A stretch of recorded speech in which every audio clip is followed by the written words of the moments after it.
Hey, salut tout le monde! Bienvenue dans votre podcast préféré où on plonge dans l'univers des films d'animation qui nous touchent, nous font rire et parfois même pleurer. Mais chut, ça reste entre nous. Aujourd'hui, on s'attaque à un film qui a marqué les esprits, Flow.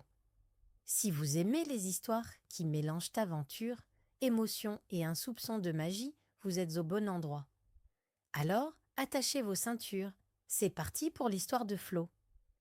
Flo, c'est l'histoire de Lina, une ado de 15 ans comme les autres. Enfin, pas tout à fait.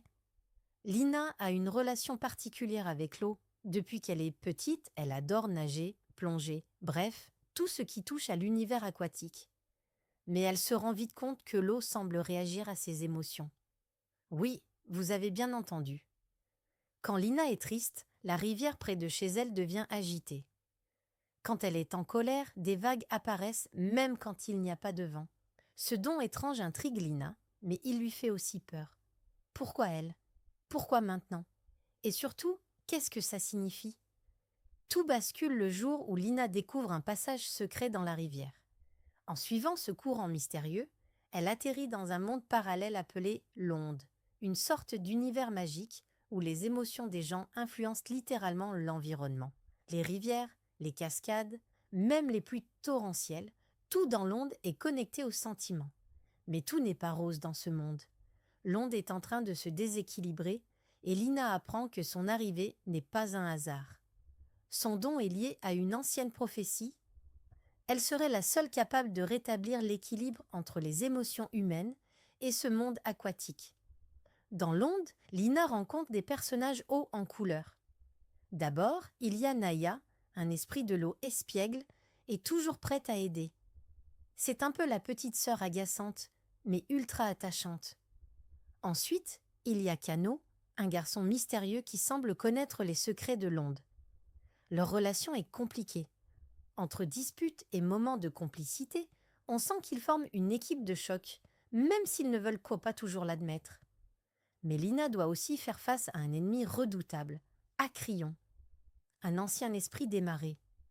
Consumé par la colère, Acrion veut plonger le monde des humains dans un chaos total pour se venger des dégâts causés par leur négligence.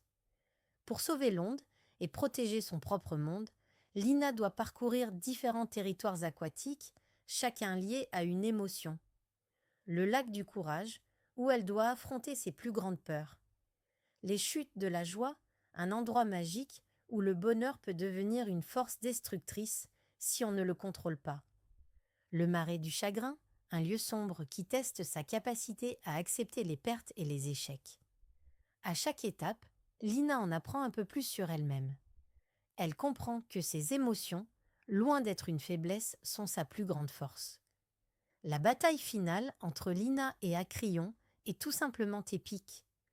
Dans un tourbillon de vagues gigantesques et de tempêtes électriques, Lina réalise que la clé pour vaincre Acrion n'est pas de le détruire, mais de lui montrer que la colère n'est pas la seule émotion qui compte.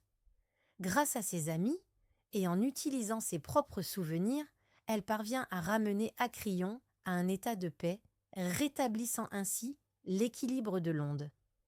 Pourquoi ce film cartonne autant? Flow est plus qu'un simple film d'aventure. Il aborde des thèmes qui nous parlent à tous. La gestion des émotions. Ce n'est pas toujours facile de comprendre ce qu'on ressent, mais Flo montre qu'accepter ses émotions, c'est déjà une victoire. La connexion avec la nature.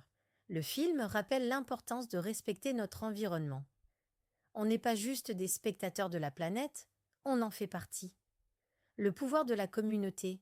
Lina n'y serait jamais arrivée seule. Le film montre que nos relations sont essentielles, même quand elles sont compliquées. Un chef-d'œuvre visuel et sonore. On ne peut pas parler de Flo sans mentionner son animation. Les scènes aquatiques sont juste à couper le souffle, avec des jeux de lumière et de reflets qui te donnent l'impression d'être sous l'eau. Et la bande-son? Une pure merveille.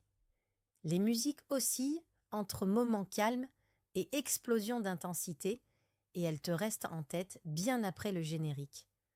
Pourquoi tu dois absolument voir Flo? En résumé, Flo est un film qui te prend par la main et te plonge dans une aventure inoubliable.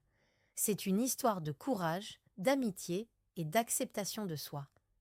Que tu sois fan de films d'animation ou que tu cherches juste une bonne histoire pour te déconnecter du quotidien, ce film est fait pour toi. Alors, si tu ne l'as pas encore vu, qu'est-ce que tu attends? Plonge dans l'univers de Flo et découvre la magie qui sommeille en toi.